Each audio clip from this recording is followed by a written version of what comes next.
मधु जी के बारे में एक बात बोलना चाहती हूँ कि हम लोग सोचते हैं कि हमारे बच्चे पढ़ाई कर रहे हैं और पढ़ाई करते करते उनको डिस्टर्ब नहीं किया जा सकता।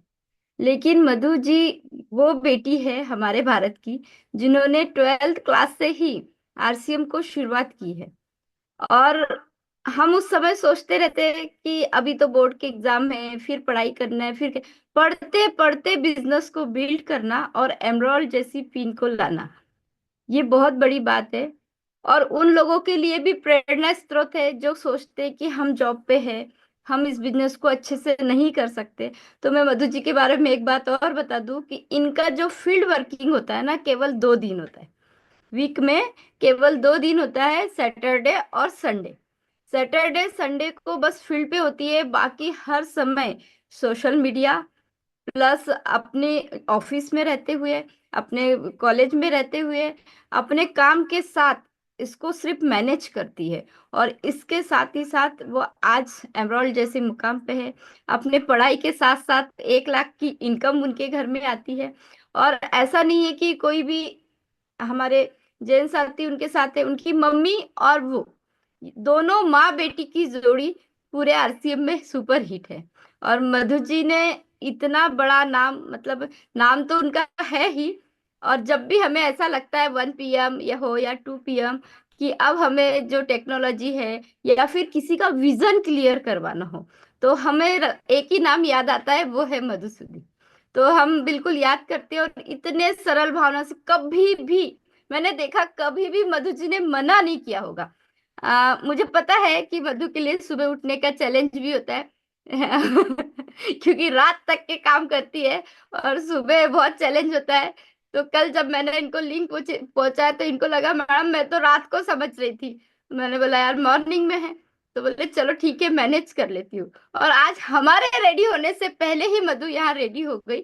उनके लिए सोचो, इतना बड़ा कमिटमेंट के साथ वो यदि यहाँ काम कर रही है, और हम सब साथी यदि इनसे कुछ प्रेरणा नहीं लेंगे तो फिर हमारे लिए चिंता का विषय है। तो जल्दी जल्दी वीडियो चालू करिए और सब लोग मिलके हम मधु जी को इनवाइट करते हैं कि वो आए और आज हमारे बिजनेस में 4 चांद लगाए, हमारी जिंदगी में कुछ नए वैल्यू सेट करे, हमें कुछ नया बात बताए कि हम कैसे आगे बढ़ सकते हैं। तो welcome Madhu, most welcome. Thank you so much. Good morning जय आरसीएम। आप सभी से मिलके सच में बहुत अच्छा लग रहा है। आज का दिन मेरे लिए बहुत अच्छा रहेगा। जब दिन की शुरुआत इतनी बेहतरीन हो जाती है तो पूरा दिन बहुत बेहतरीन होगा। आप सभी का बहुत बहुत धन्यवाद। सबसे पहले हेमलता मैम का बहुत बहुत धन्यवाद कि आपने ये मौका दिया कि मैं इतनी खूबसूरत, इतनी एनर्जेटिक, इतनी जो आने वाले टाइम में पूरे हिंदुस्तान में एक अलग इतिहास बनाने वाली है उस टीम से मिलने का मौका दिया। तो thank you so much. Thank you Ashok sir. बहुत अच्छा लगता है, ऑलवेज आपको सुन के बहुत अच्छा लगता है। फर्स्ट टाइम कोई जूम प्लेटफॉर्म में किसी एक जूम प्लेटफॉर्म में आपको पहली बार सुनने का मौका मिला था। एंड दैट टाइम मैं रियलाइज की थी कि यार इतने अच्छे अच्छे लोग हैं आरसीएम में। मैं कभी पता नहीं कब मैं मतलब बहुत टाइम तक नहीं जानती थी। हम लोग आरसीएम करते हैं, स्टार्ट करते हैं, कोई रॉयल्टी अचीवर बन जाता है, टेक्निकल अचीवर बन जाता है, हमें पता नहीं होता। लेकिन थैंक गॉड जूम प्लेटफॉर्म का, जहाँ पे हम सभी एक दूसरे को जान पाते हैं। तो जब फर्स्ट टाइम मैं आपको जानी थी, पहचानी थी, तब मुझे बहुत अच्छा लगा। प्रदीप सर बहुत बहुत थैंक यू आपके बहुत काइंड वर्ड्स के लिए। बहुत बहुत थैंक यू। और वो जो वेलकम आपने किया ना डिजिटल, ये पहली बार था मेरे लिए। Thank you so much. ये एकदम यूनिक आइडिया था। एंड मे बी मैं इसको कॉपी करूंगी। मेरा काम यही होता है कि मैं सब जगह से जाके कॉपी पेस्ट वाला काम करती हूँ। तो बहुत अच्छा। एंड हेमलता मैम पूरे हिंदुस्तान की एक ऐसी महिला है जिन्होंने फील्ड वर्क में एक अलग मुकाम हासिल किया है। मैंने कभी किसी महिला को इतना फील्ड वर्क करते हुए नहीं देखा। और सबसे बड़ी बात कि हर कोई है ना, कोई एक फील्ड में महारत हासिल होते हैं, पर हेमलता मैम सभी फील्ड में महारत हासिल है। उनको बोलो न्यूट्रीचार्ज तो उसमें धमाल कर देती है, उनको बोलो की सोल तो उसमें धमाल कर देती है, उनको बोलो अपना पिन चेंज में तो उसमें धमाल कर देती है। और कितना कंसिस्टेंसी के साथ में, मुझे आप सभी के बारे में तो नहीं पता तो इसलिए मैं बोल नहीं पा रही हूँ। आप उस टीम का हिस्सा है जहाँ पे कंसिस्टेंसी के साथ में सफलता ली जाती है। तो मुझे जिनके बारे में पता है बस इसलिए मैं उनके बारे में बोल रही हूँ। आप लोग भी शायद उसी तरीके से काम करते होंगे। लेकिन हेमलता मैम जैसे ही अपना पहले तो बस अपना काम कर रही थी, फिर उनको बोला गया कि चलो अपना पिन लेवल दिखाओ। पिन लेवल उन्होंने दिखाया दिखाया, कंसिस्टेंसी के साथ दिखाया, रॉयल्टी ली, फिर स्टार प्लेटिनम लिया, फिर टेक्निकल क्वालिफाई किया। और मुझे लगता है बहुत जल्दी हम उनको टेक्निकल के बड़े पिन पे देखने वाले हैं। तो घर में तो पिन था, पर उन्होंने ये साबित किया कि महिला अगर चाहे तो कुछ भी कर सकती है। कहते हैं leaders leads with example, and वो एक सी लीडर है जो सबने लीड किया है एग्जाम्पल के साथ में। तो आप सभी बहुत लकी हैं कि इतनी शानदार अपलाइन के सानिध्य में, मार्गदर्शन में आप काम कर रहे हैं। और कहते हैं कि हम सभी लोग बहुत लकी हैं। मुझे नहीं पता आप में से कितने लोग अपने आप को लक्की मानते हैं। मैं एक बार हैंड रेज देख सकती हूँ डिजिटल, कितने लोग अपने आप को लक्की मानते हैं? कितने लोग लक्की मानते हैं अपने आप को? यस, बहुत शानदार। मैं ये हैंडरेज बस इसलिए करवाती हूँ ताकि मुझे पता हो कितने लोग यहीं पे हैं। अदरवाइज क्या होता है ना, लोग फोन रख के चले जाते हैं, फिर दौड़ के आते हैं, अरे अरे हैंडरेज करना है, जल्दी से चलो हैंडरेज करना है। बहुत शानदार। 100 लोगों की जूम पे, क्योंकि कुछ लोग यूट्यूब पे हैं, मैं आपको तो नहीं देख पा रही हूँ, पर जो लोग जूम पे हैं बहुत जल्दी से हैंडरेज आया है। बहुत अच्छा, बहुत अच्छा। अब मैं दूसरी बात आपसे पूछना चाह रही हूँ, किस बात के लिए लक्की मानते हैं खुद को? कुछ लोग चैट बॉक्स में लिख सकते हैं, किस बात के लिए आप खुद को लक्की मानते हैं?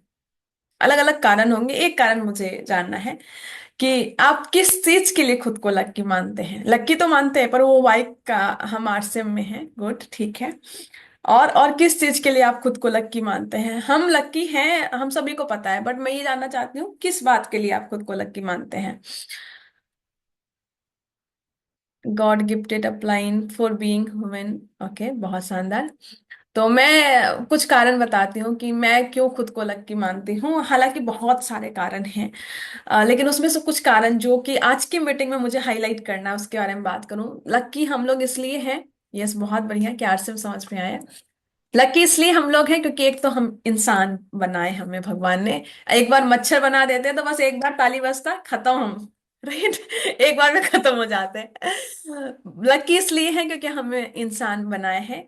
और इंसान में भी हम बहुत लकी हैं कि हमारा पूरी बॉडी का सभी पार्ट उन्होंने ठीक किया है।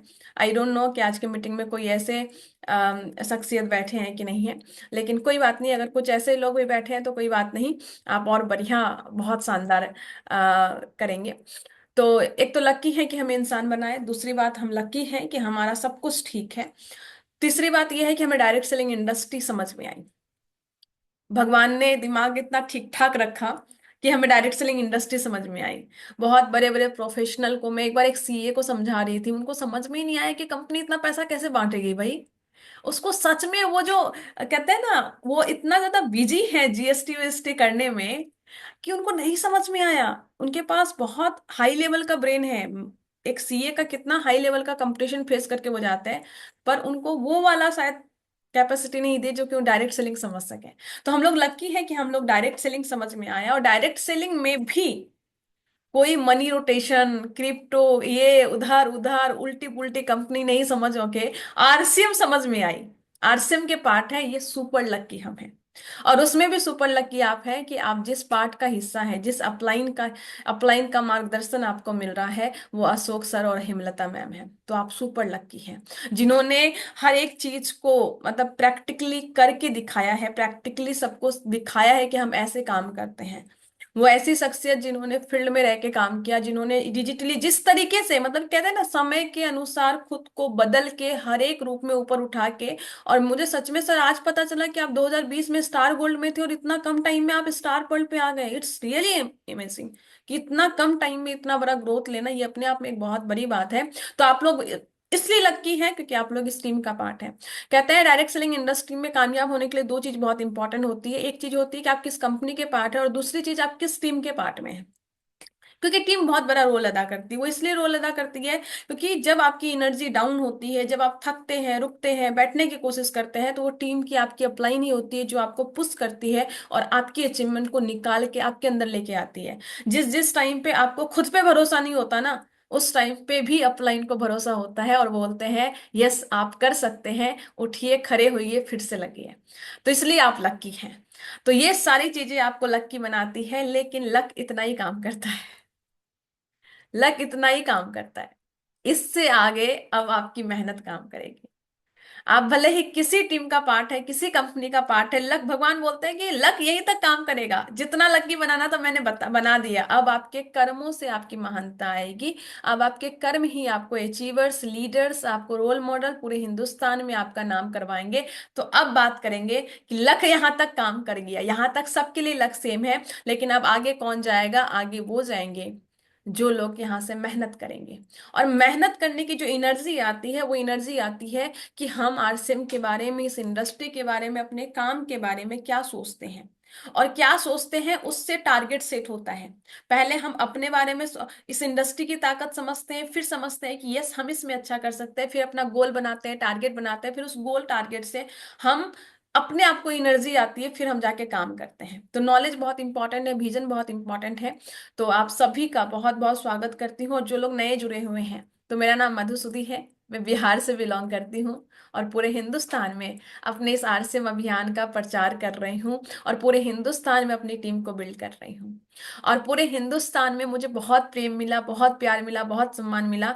मधुसूदी जैसी बहुत लड़कियां हैं जो हिंदुस्तान में काम कर रही है। बस मधुसूदी का नाम इसलिए बन पाया कि मधुसूदी को लोगों ने देखा, लोगों ने सम्मान दिया, लोगों ने प्रेम दिया। तो आज जो भी हूं मैं, वो आप लोगों के कारण हूँ, पूरे हिंदुस्तान के कारण, हिंदुस्तान के प्रेम के कारण हूँ। तो मेरी शुरुआत हुई थी कॉलेज लाइफ से, जिस टाइम पे मुझे आरसीएम के बारे में पता चला था, पर मैं इसमें सीरियस नहीं थी उतना। मुझे लगता था कि मैं तो पढ़ने तक का पैसा ले रही हूँ, मैं तो टॉपर में से एक हूँ, मेरे पास जो आसपास प्रोफेसर हैं वो लाखों में कमाते हैं, तो मैं भी लाखों में कमा लूंगी। तो मुझे लगा था मेरी लाइफ सेट है। जो लड़की पढ़ने तक का पैसा ले रही है, स्कॉलरशिप ले रही है, वो पैसा कमाएगी ही, फिर क्यों करना है आर्ट्स से। तो मेरा विजन क्लियर नहीं हो रहा था। और उसी टाइम पे एंट्री हुई मेरी अपलाइन मेरे गुरु मोहन प्रसाद सर के, जो बिहार से कोलकाता आके एक बड़े एनिवर्सरी प्रोग्राम में, जो 16वीं एनिवर्सरी प्रोग्राम थी, वो 2016 नवंबर में हो रहा था, वहां पे मुझे ले जाके, पहली वो मेरा पहला इवेंट था, तो उस प्रोग्राम में मुझे बैठा दिया गया। और अपलाइन के साथ में गई थी, तो कुछ लोगों ने सोचा कि ये इनकी ही बेटी है, तो वो बड़े अचीवर्स थे, उन्होंने मुझे आगे में बैठने का मौका दे दिया फैमिली समझ के, जबकि मैं फैमिली की पार्ट थी नहीं। वहां पे भी मेरा लक काम किया। तो मैं फर्स्ट या सेकेंड रो में बैठी हुई थी। उस टाइम पे जो मेरी अपलाइन थे वो स्टार एमरल्ड के पोजीशन पे थे। तो मैं फर्स्ट या सेकेंड रो में बैठी हुई थी। और जब फर्स्ट और सेकेंड रो में आप बैठते हैं ना, तो आप स्टेज को ज्यादा करीब से देख पाते हैं।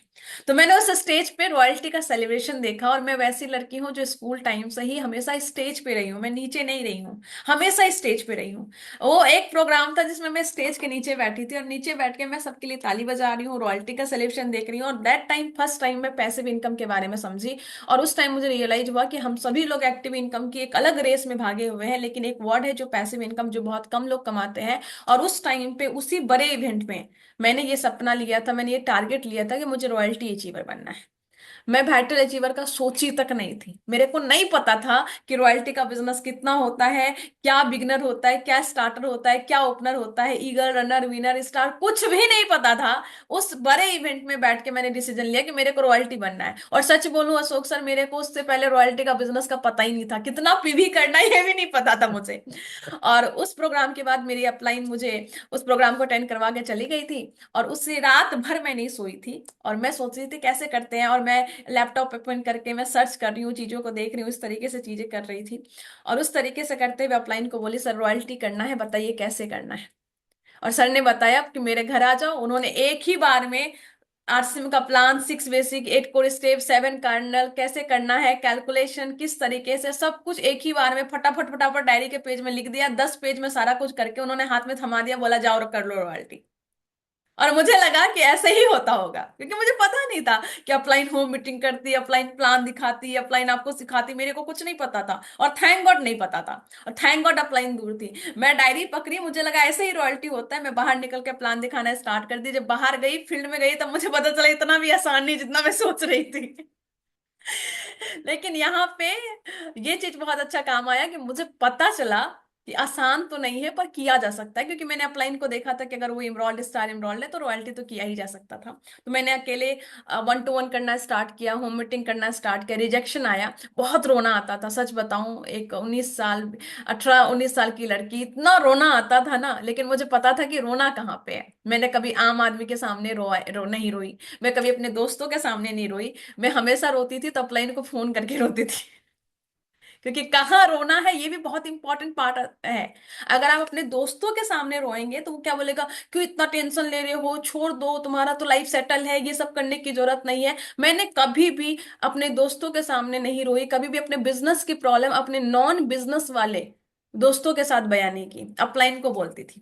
अपलाइन फिर समझाते थे कि अरे मेरे लाइफ में भी ऐसा हुआ वैसा हुआ, फिर से एनर्जी होती थी, फिर से निकलती थी, फिर से काम करती थी। ऐसे करते करते करते करते बहुत कम टाइम में मैंने अपनी रॉयल्टी क्वालिफाई की थी। क्योंकि मुझे किसी ने डेडलाइन किसी ने नहीं दिया था, वो मैंने खुद को दिया था।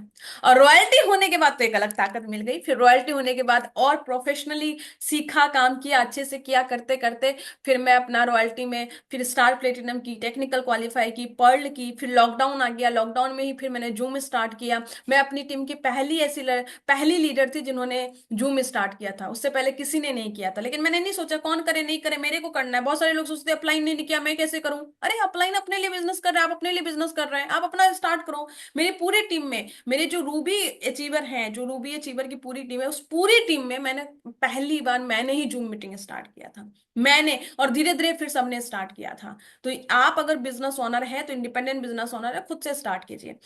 फिर उसी टाइम पे मैंने किया, स्टार प्लेटिनम स्टार पर्ल किया, फिर इमरोल्ड किया 2021 में। और 2022 से लगातार मैं 6 फिगर में आरसीएम से इनकम ले रही हूँ। और अभी कुछ महीनों से, मेरे ख्याल से 1 साल से ज्यादा हो गया, 1.5 से 2 लाख के बीच में मेरा चेक रहता है, क्योंकि स्ट्रक्चर उस तरीके से भी बन गया है। तो 1.5 से 2 लाख का चेक रहता है। और मैं अभी स्टूडेंट हूँ, पीएचडी रिसर्च कर रही हूँ, और लगभग जेआरएफ की पोजीशन पे हूँ, तो हर महीने मेरे पास स्कॉलरशिप भी आती है। और ये कहानी हिंदुस्तान की बहुत सारी लड़कियों की कहानी बन सकती है, अगर आप उसको मौका दे, आप वो अपलाइन बने। और साथ में उस लड़की में अगर थोड़ा सा सपना है, मैं बोलती हूँ हिंदुस्तान की किसी भी लड़की को आप मधुसूदी बना सकते हैं, बस थोड़ा सा उस पर काम करने की जरूरत है। मेरी अपलाइन ने सबसे पहला काम किया, मुझे बड़े इवेंट में बैठाया, वहां से मैंने डिसीजन लिया। तो ये सब चीजें बहुत इंपॉर्टेंट पार्ट अदा करती है।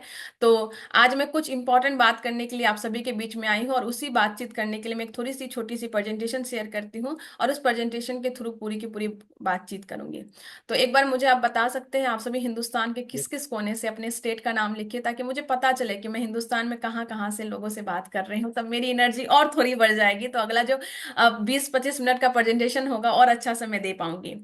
एमपी से, अररिया बिहार से, बहुत शानदार। तो आप चैट बॉक्स में लिखते रहिए, मैं देख रही हूँ, चीजों को कर रही हूँ, बहुत शानदार। तो आप सभी का फिर से बहुत स्वागत है आज के इस वेबिनार में, इस वंडरफुल वेबिनार में, जहाँ पे हम थोड़ा आपसे सीखेंगे और थोड़ा हम कुछ इन्फॉर्मेशन शेयर करेंगे। तो आप सभी का बहुत बहुत स्वागत करती हूँ। और हम सभी को पता है कि हम आरसीएम के पार्ट है, और आरसीएम का एक ही अभियान है, एक ही मकसद है, एक ही हम सभी का मिशन है, वो है नए भारत का निर्माण।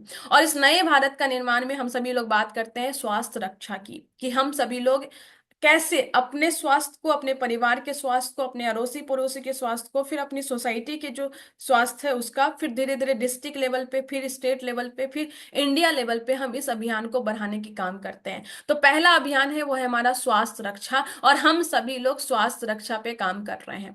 और स्वास्थ्य रक्षा के बाद हम काम करते हैं स्वावलंबन पे, ताकि हिंदुस्तान में जो भी लोग हैं वो अपने पैरों पे खड़े हो, उनको किसी दूसरे के आगे हाथ ना फैलाना पड़े। चाहे वो महिला हो, चाहे वो पुरुष हो, चाहे कोई भी हो, वो अपनी इनकम खुद से कर सके, अपने जीवन में अपना डिसीजन खुद से ले पड़े। मैं इसको बोलती हूँ कि ये फ्रीडम देती है आपको, कि आपको क्या करना है, कैसे करना है। ये स्वावलंबी होना हर किसी का अधिकार है। एक टाइम तक हमारे देश में, हिंदुस्तान में, महिलाएं भी बहुत स्वतंत्र थी, पर धीरे धीरे कुछ चीजें आई, महिलाएं बोली कि नहीं, मैं तो घर में काम करूंगी, मुझे तो पैसे कमाने की जरूरत नहीं। पर धीरे धीरे थैंक गॉड कि कुछ चीजें बदल रही है, और बहुत सारी महिलाएं, हेमलता मैडम के जैसे बहुत सारी महिलाएं यहाँ पे मुझे दिख रही हैं, जिन्होंने इस धारणा को तोड़ा है, और खुद के दम पे उन्होंने अपनी फ्रीडम ली है, अपनी स्वावलंबी हुई है। और तीसरी चीज वो है महिला सशक्तिकरण। और जब तक हम महिला सशक्तिकरण पे काम नहीं करेंगे, तब तक नए भारत का निर्माण नहीं करेंगे। ये मैं इसलिए नहीं बोल रही हूँ क्योंकि मैं महिला हूं, मैं इसलिए नहीं कह रही हूँ क्योंकि मुझे महिलाओं से प्यार है, मैं इसलिए कह रही हूँ क्योंकि मुझे डेटा से प्यार है। और डेटा ये कहता है कि हिंदुस्तान में 50% महिलाएं हैं, और हिंदुस्तान में किसी भी देश में अगर 50% महिलाएं हैं, उस महिलाओं को जब तक आप स्वावलंबी नहीं करेंगे, जब तक उनके स्वास्थ्य पे काम नहीं करेंगे, जब तक उनको उनके पैरों पे खड़े नहीं करेंगे, जब तक क्योंकि वो अपना पहचान नहीं बनाएंगे, तब तक आप नए भारत का निर्माण नहीं कर सकते हैं। तो ये हमारी मजबूरी है। अगर हम नए भारत का निर्माण में बात कर रहे हैं, तो आप महिलाओं को आगे बढ़ाए बिना नहीं कर सकते हैं, और इसके लिए हम सभी को काम करना है। और ये तीनों चीजों पे जब हम काम करते हैं, तो उसी टाइम पे मुझे एक डेटा दिखता है, वो डेटा ये बोलता है कि हिंदुस्तान में महिलाएं जब अपनी सज्जा धज्जा करती है, अपने आप को मेकअप करती है, तो हम महिलाएं, लगभग इंक्लूडिंग मी ऑल्सो, हम महिलाएं पूरे जीवन काल में, मैं आप ये सर्च कीजिएगा गूगल पे, वो सर्च कीजिएगा कि कितना, how much quantity of lipstick do men eat in her whole life in KG. पूरे के पूरे जीवन काल में एक महिला कितना लिपस्टिक खा जाती है। क्योंकि जब हम लिपस्टिक लगाते हैं ना कहीं वो अंदर जाता है, राइट। अब ये जब डेटा मैं शेयर की तो मैं बहुत शॉक्ड रह गई कि वो डेटा निकला कि लगभग 2 केजी से लेके 4 केजी, 2 केजी से लेके 4 केजी लिपस्टिक हम महिलाएं खा जाती है पूरे जीवन काल में जब लिपस्टिक लगाती है। अब मुझे एक चीज बताइए, अगर हम महिलाएं 2 केजी से लेके 4 केजी लिपस्टिक पूरे जीवन काल में अगर खा जाती हैं, मतलब वो बॉडी के अंदर जा रहा है, राइट। अगर ये बॉडी के अंदर जा रहा है, तो अगर बाई चांस उस लिपस्टिक में अगर केमिकल हुआ तो हमारी बॉडी की क्या हालत होगी। और आज के टाइम पे बहुत सारे लोग जानते हैं कि कॉस्मेटिक में कितना ज्यादा केमिकल्स डाला जा रहा है। तो अगर आपको स्वास्थ्य रक्षा पे काम करना है तो कहीं ना कहीं आप ये नहीं बोल सकते कि नहीं, मैं किसोल पे काम नहीं करूंगी, मैं कॉस्मेटिक पे काम नहीं करूंगी और फिर भी स्वास्थ्य रक्षा पे काम करेंगे, तो ये पॉसिबल नहीं है। क्यों? क्योंकि आज के टाइम पे हमारा जो जीवन है, वो हमारा जीवन में ये जो है ना, ये हमारा लाइफ स्टाइल प्रोडक्ट हो गया है। जब मैं आज से अगर 10 साल पहले की बात करूं, तो जब मैं बच्ची थी उस टाइम पे मुझे मतलब पता नहीं था कि लिपस्टिक क्या होता है, कैसे क्या होता है, मस्करा क्या होता है, आईलाइनर क्या होता है, कुछ भी नहीं पता था। लेकिन जब मैं वेस्ट बंगाल में आई तो मैं पहली बार देखी कि यार, ट्रेन में जब मैं ट्रैवल कर रही थी तो इत्तू सी बच्ची है, 5 साल 6 साल की है, उसका भी आईलाइनर लगा हुआ, मस्करा, मैं ऐसे करके देख रही हूँ कि यार ये लगाती कैसी होंगी, मुझे नहीं पता। वो लिपस्टिक लगा रही है, नेल पॉलिश लगा रही है, मेकअप कर रही है। आज के टाइम पे देखिए छोटे छोटे बच्चे, आज के टाइम पे 8 क्लास 9th क्लास की लड़कियां इस कोचिंग में जा रही है तो वो मेकअप करके जा रही है, हल्का मेकअप करिए। ऑफिस मेकअप अलग होता है, पार्टी वियर मेकअप अलग होता है। क्या मैं सही बोल रही हूँ? शादी के लिए मेकअप अलग है, पार्टी के लिए अलग है, ऑफिस के लिए अलग है, सब कुछ के लिए अलग है। तो ये हमारा लाइफ स्टाइल बन चुका है आज के टाइम पे। और अगर हम इस पे काम नहीं करते हैं, ये लगातार हर कोई क्रीम लगा रहा है, हर कोई लिपस्टिक लगा रहा है, हर कोई नेल पॉलिश लगा रहा है, और अगर उसमें सारे में केमिकल है, और अगर हम इस पे काम नहीं कर रहे हैं, तो हम स्वास्थ्य रक्षा को कहीं ना कहीं आधा अधूरा कर रहे हैं, पूरा नहीं कर रहे हैं, लेकिन आधा अधूरा काम कर रहे हैं। जिस टाइम पे कॉस्मेटिक का प्रोडक्ट लॉन्च हुआ था ना, एक बहुत फनी स्टोरी है। तो उस टाइम पे हम लोग हमारे घर का एक ग्रुप है, उस ग्रुप में हम लोग वीडियो कॉल करते हैं, जिसमें मेरी मदर, मेरी सिस्टर, मेरा भाई, सब पूरी फैमिली कनेक्टेड होती है। और रात को नॉर्मली 11-12 बजे हम लोग कनेक्ट होते हैं, जब मैं पूरा फ्री हो जाती हूँ काम से। तो जब कॉस्मेटिक लॉन्च हुआ था ना, तो मैं स्टेटस डाली थी व्हाट्सएप पे, तो मेरे भाई ने देखा, मेरी बहन ने देखा। उस टाइम तक मैं कॉस्मेटिक में कुछ नहीं लगाती थी, नेल पॉलिश नहीं लगाती थी, क्रीम नहीं लगाती थी, कभी कुछ नहीं लगाती थी। और जब वो स्टेटस देखे तो मेरे भाई मुझे बोलते हैं, अब तो मधु भी मेकअप करेगी। उस टाइम पे पहली बार क्या कहते हैं, कीसोल ने कॉस्मेटिक प्रोडक्ट लॉन्च किया था। तो मैं बोले थे कि कीसोल पे काम करने के लिए मेकअप करने की थोड़ी जरूरत है। अब जैसे मैं एग्जांपल दी थी उस टाइम में, बोले कि ऐसा कुछ नहीं होगा, मैं कुछ नहीं करने वाली, ऐसा मैं कुछ नहीं करने वाली। मैं बोले कि देखिए, हरी संजीवनी पे हम काम कर रहे हैं ना, मेरे पास जमीन नहीं है, हम खुद यूज नहीं करते, फिर भी काम करते हैं कि नहीं करते हैं। तो जरूरी नहीं है कि उसमें काम करने के लिए आपके पास हो ही। मैं ये वाला लॉजिक दी थी अपने भाई को। और हम लोग ऐसा फनी में बात कर रहे थे, मजाक कर रहे थे। लेकिन आज देखिए, आज निर्जरा हूँ आज देखिए, बड़े बड़े इवेंट में जब जाती हूँ तो मेकअप करती हूँ, और आज के टाइम पे सब कुछ यूज करती हूँ।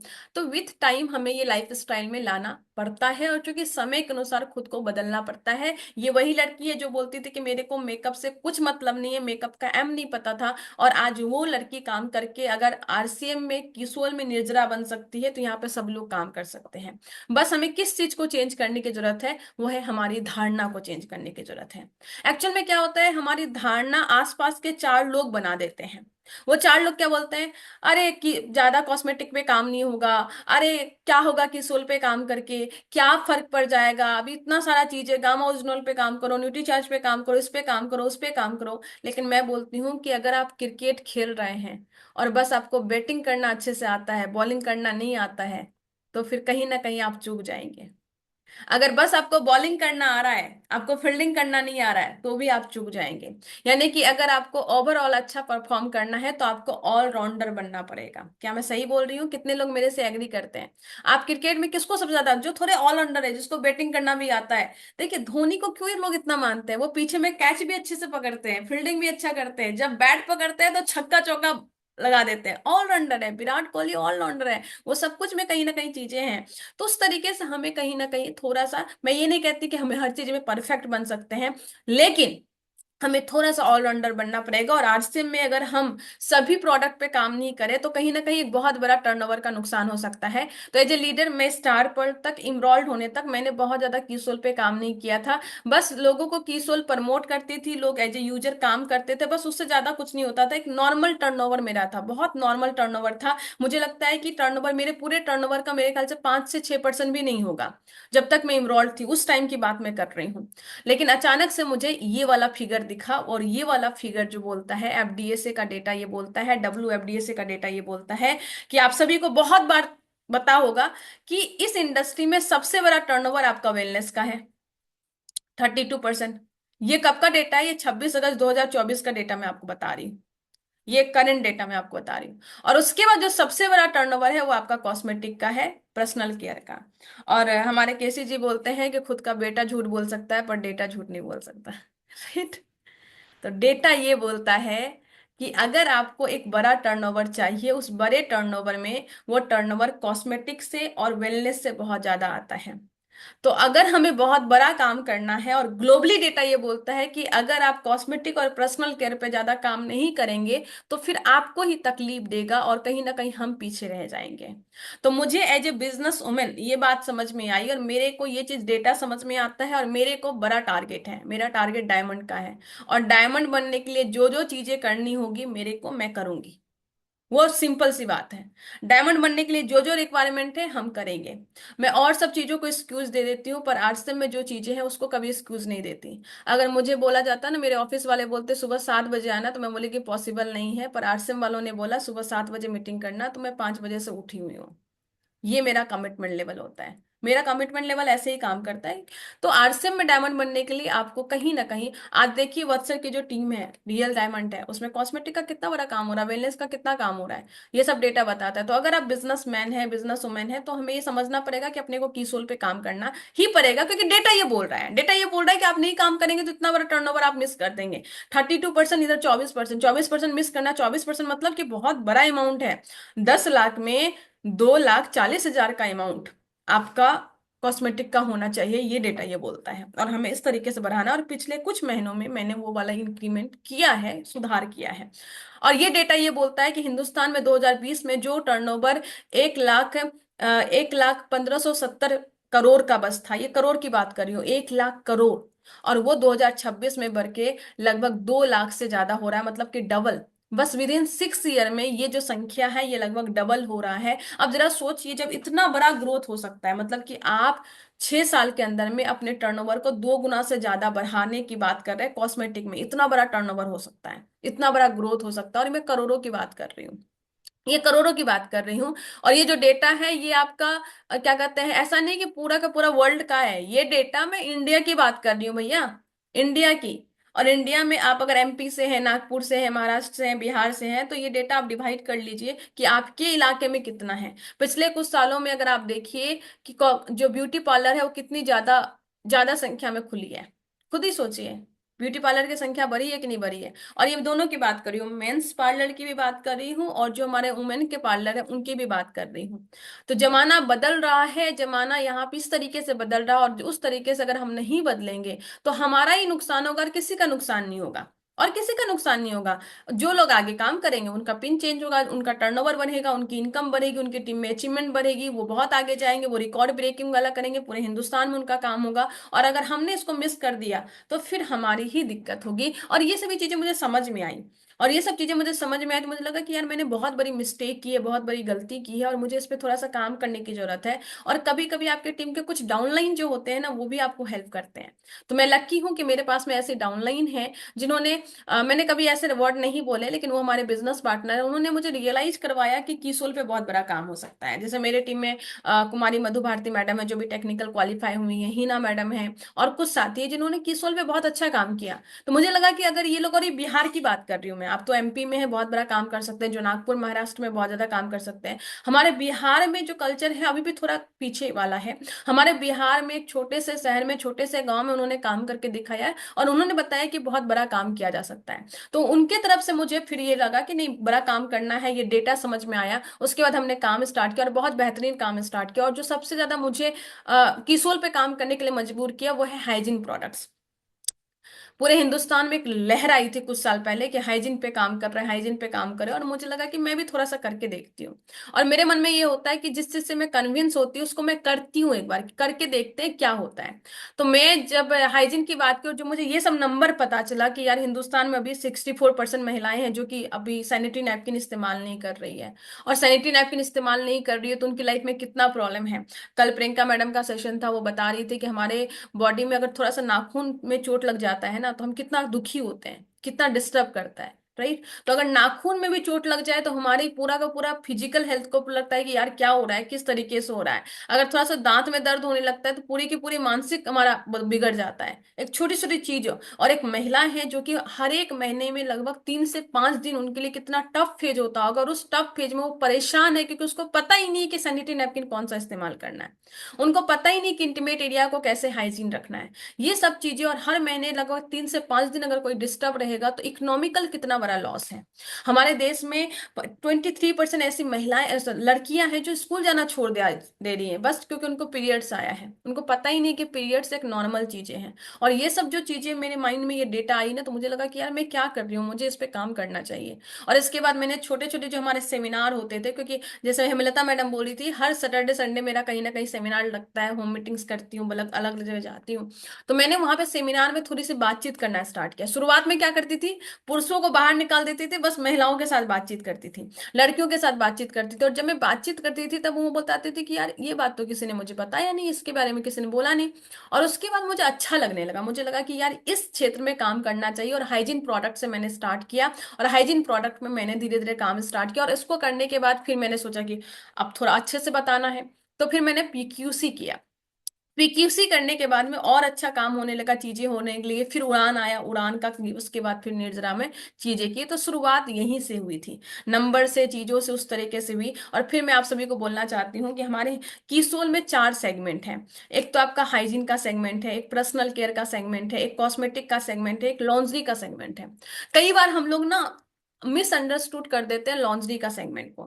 लेकिन जब मुझे मौका मिलता है तो मैं इंटरनेट पे चीजें सर्च करने लगती हूँ। देखिए लॉन्ड्री एक छोटा मोटा मार्केट नहीं है। लॉन्ड्री, वो अभी डेटा ये बता रहा है, जो भी 13 नवंबर 2024 को ये डेटा आया है, कि इंडिया का जो लॉन्ड्री का मार्केट है वो डबल होने वाला है 2030 तक। हम कहाँ बैठे हैं, 2024 में।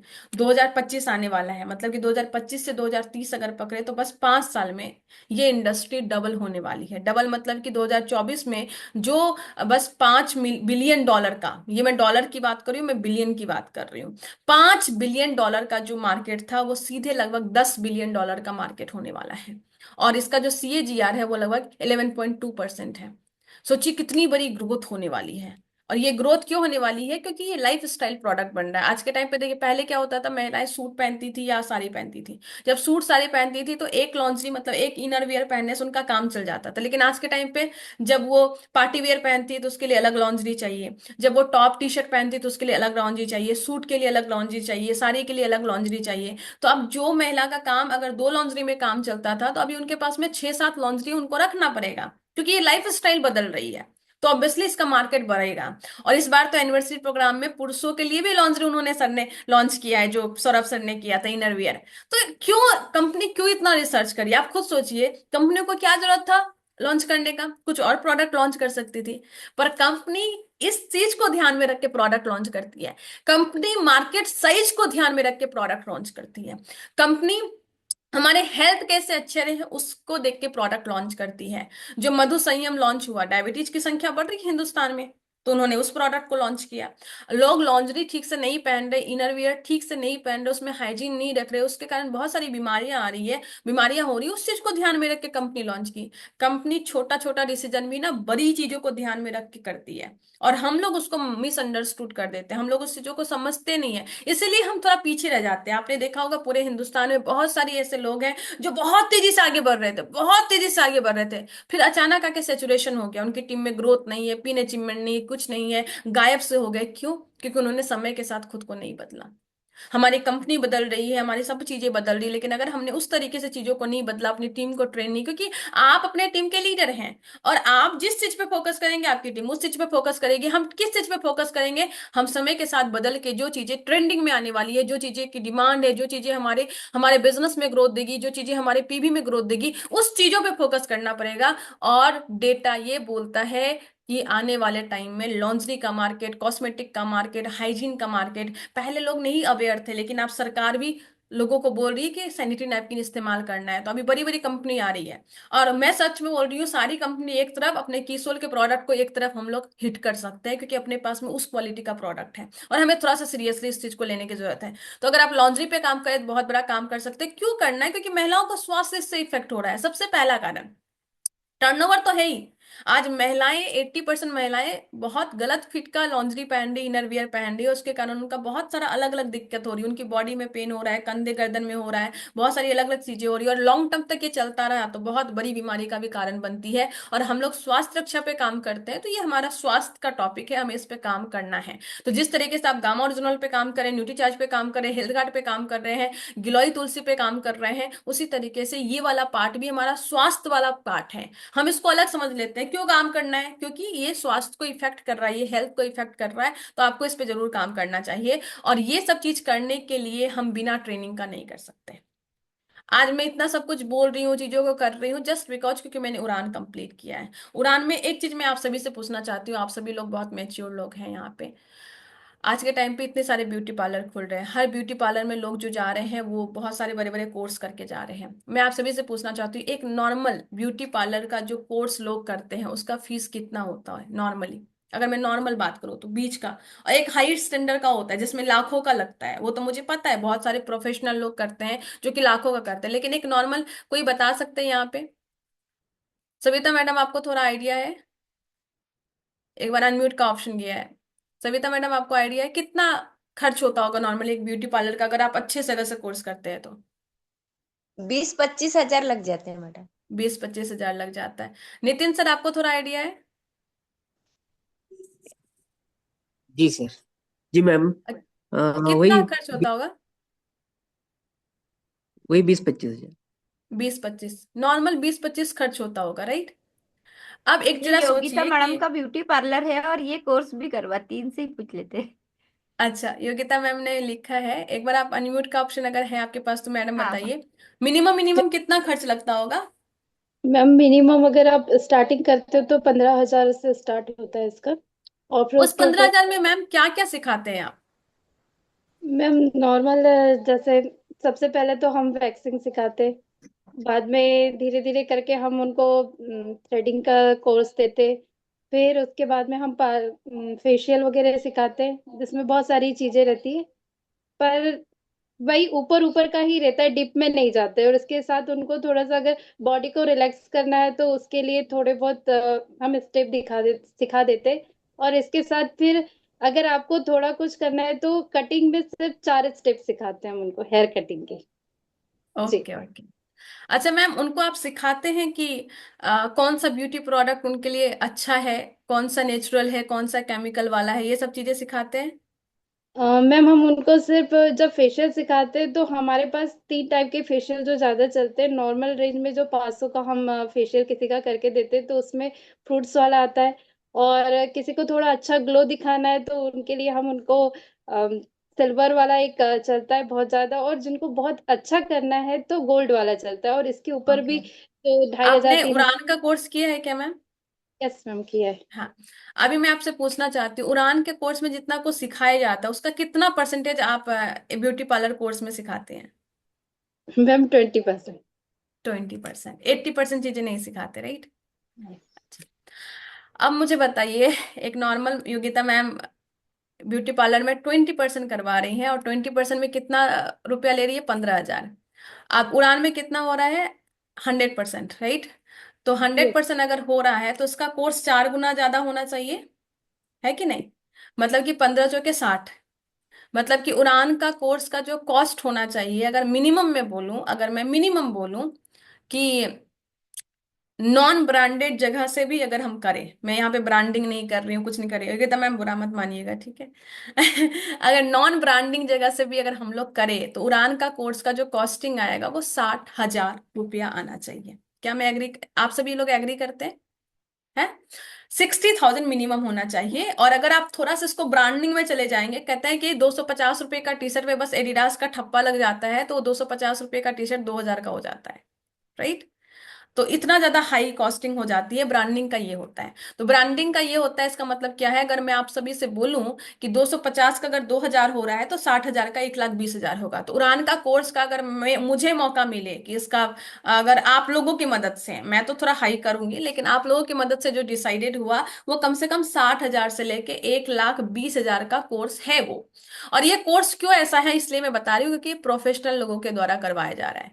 मुंबई के कुछ प्रोफेशनल लोग आके उस कोर्स को करवा रहे हैं। और ये सिर्फ आपको ये नहीं बताते कि कैसे थ्रेडिंग करना है, बाल कटिंग कैसे करना है, वो आपको हर एक रेंज में आपको वो नॉलेज इन्फॉर्मेशन देते। वो आपको बताते हैं कि कॉस्मेटिक कैसे यूज करना है, क्या है लॉन्ड्री का, क्या इंपॉर्टेंस है, किस तरीके से लोगों को बताना है, हाइजीन पे कैसे काम करना है अपने को, कॉस्मेटिक पे ऐसा हर एक रेंज के बारे में, चारों रेंज के बारे में ट्रेनिंग देते हैं।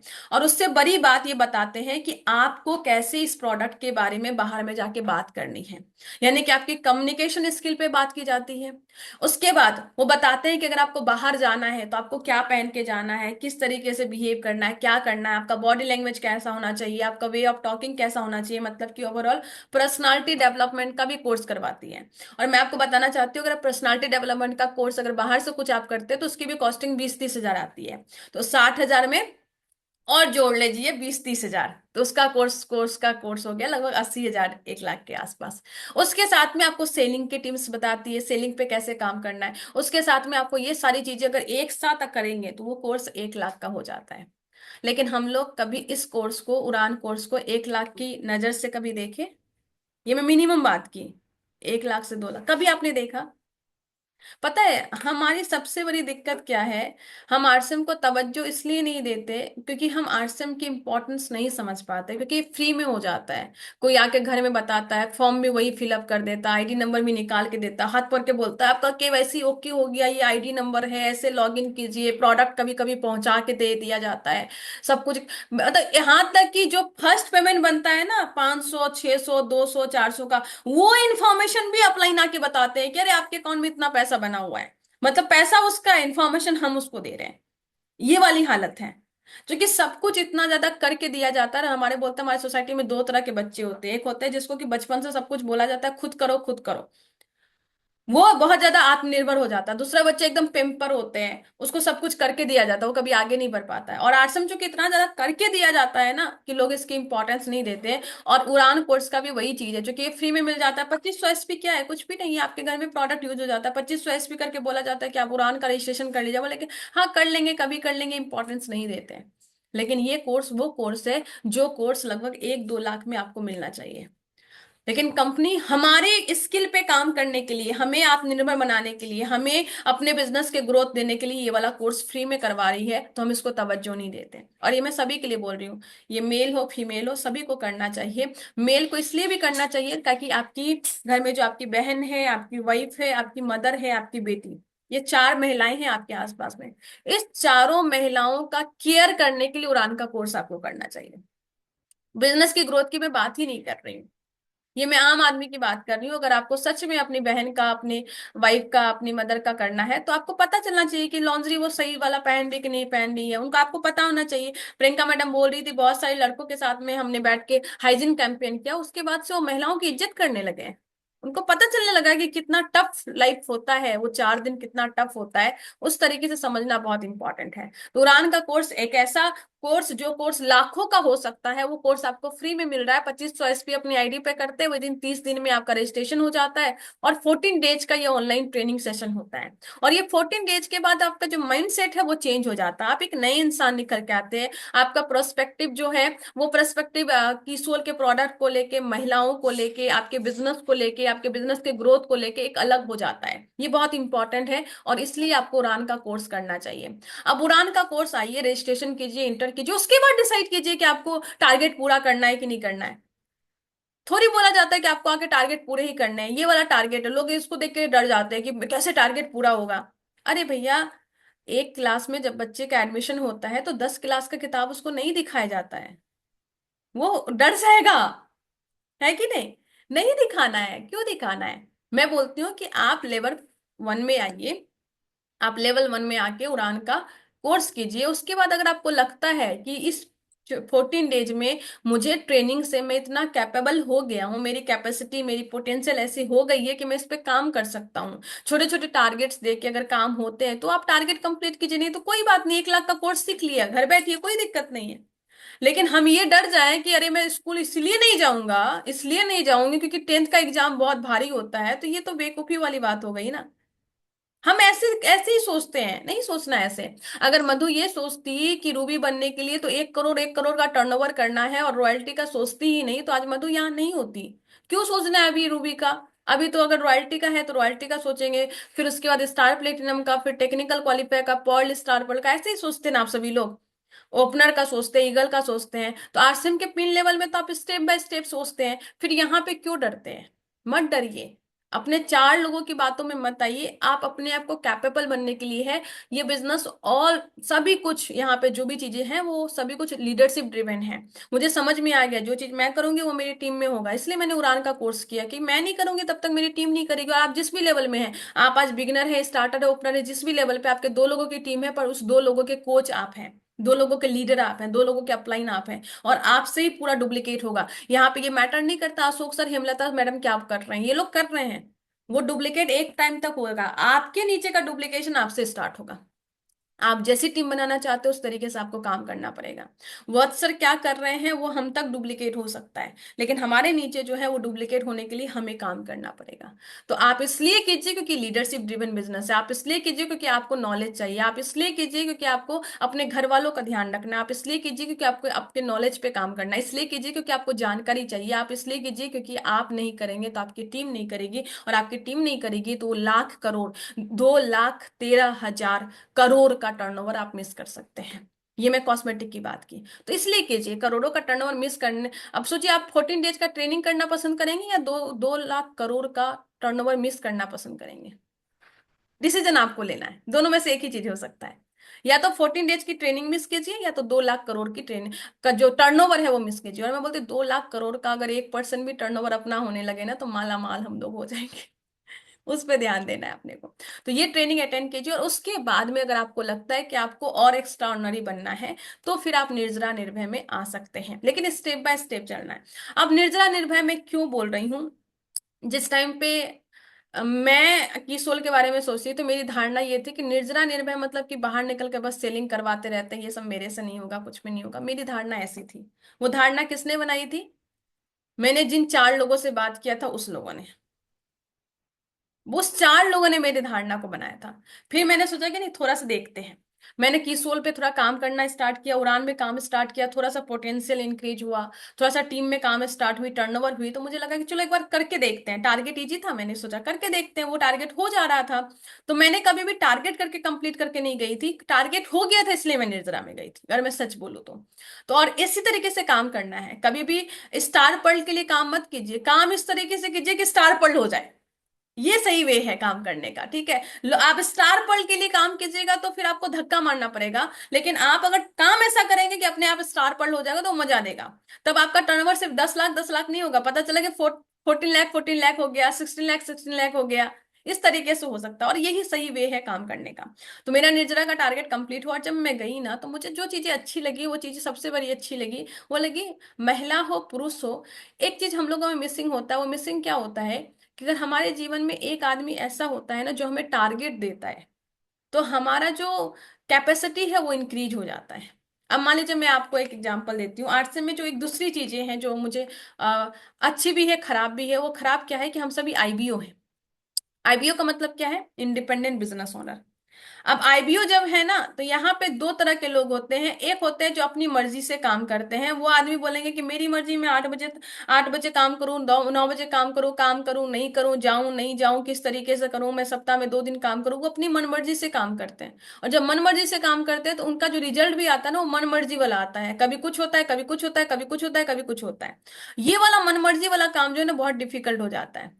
लेकिन यहीं पे दूसरे तरह के लोग होते हैं, जैसे मेरे तरह के लोग होते हैं। मेरे ऊपर में एक मेरी अपलाइन है, उन्होंने ने हमेशा मेरे पे ना, वो कहते हैं ना, एक पकड़ के रखा कि मधु कैसे करना है, नहीं करना है। और मुझे पहले खराब लगता था यार, मैं इतना काम कर रही हूँ, फिर भी अपलाइन मुझे प्रेशर दे रहे हैं, ऐसा है वैसा है। वो मुझे टारगेट बताते थे, इस तरीके से करते थे, बहुत सारी चीजें थी। वो मुझे बोलते थे कैसे क्या कर रहे हैं, नहीं कर रहे हैं। और मैं सच में बोलती हूँ, इसी का रिजल्ट है कि आज मैं इमरोल्ड हूँ। अगर मेरे ऊपर कोई एक गाइडलाइन नहीं होता, मेरे ऊपर कोई नजर रखने वाला नहीं होता, मेरे ऊपर लोगों को यूं ही बताने वाला नहीं होता कि भैया आप भटक रहे हो, आप अपने पोटेंशियल के अकॉर्डिंग काम नहीं कर रहे हो। और आज भी मैं सच में बताती हूँ, आज भी मैं इमरोल्ड लेवल पे हूँ, हिंदुस्तान में ठीक ठाक नाम है। फिर भी अपलाइन का फोन आता है, वो पूछते हैं कि कितना ज्वाइनिंग हुआ मधु, डेप्थ कैसा चल रहा है मधु, कैसे काम कर रही हो मधु। आज भी पूछते हैं। और इस बार जब मैं गई थी तो मैं बोली थी कि सर आप ऐसे ही टॉर्चर करते रहिए मुझे, मेरा काम होता रहेगा।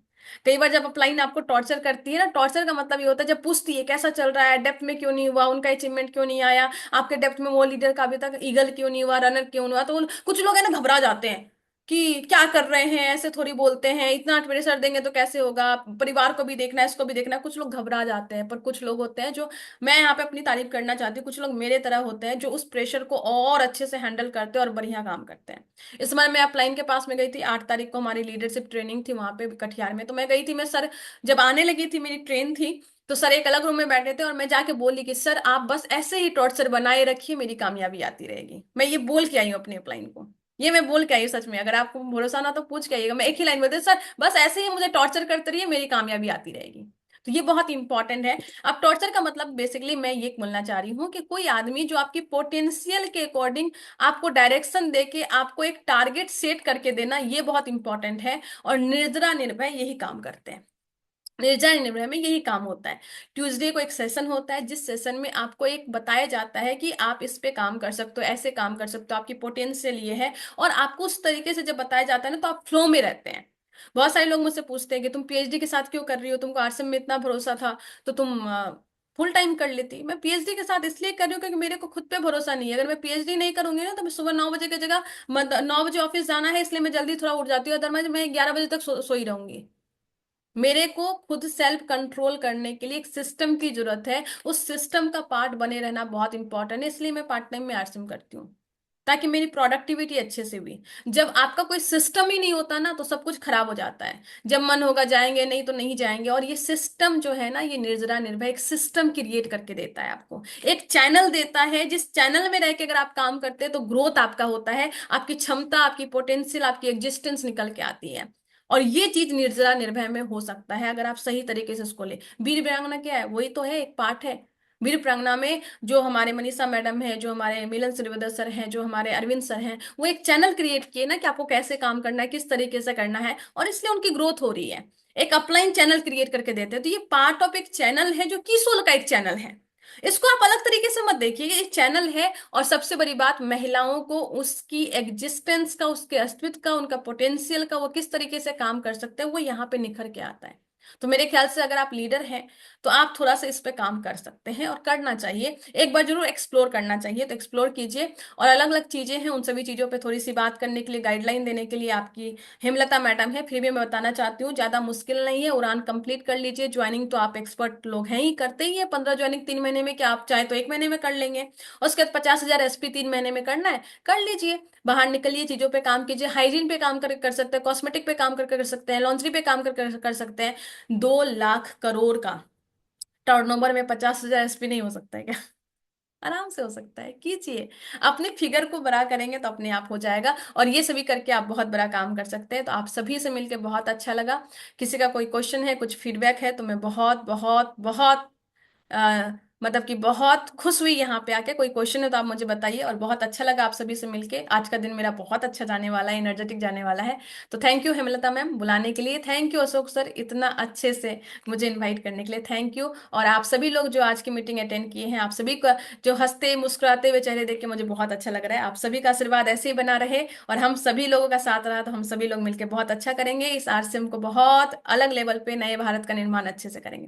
Thank you so much. Over to Ashok sir. Thank you, thank you. एक बार मैं अनम्यूट खोल रहा हूँ क्योंकि मेरी अकेले की ताकत नहीं है कुछ मैं बोल पाऊँ। आप थोड़ा सा मेरा साथ दीजिए। सभी को अनम्यूट थैंक यू खोल सो दिया है, मच मैम। बताइए। बहुत शानदार मैम मैम, जो जबरदस्त, थैंक यू, बहुत जबरदस्त। शानदार, बहुत अच्छी बात है, शानदार, बहुत शानदार, बहुत शानदार। जबरदस्त।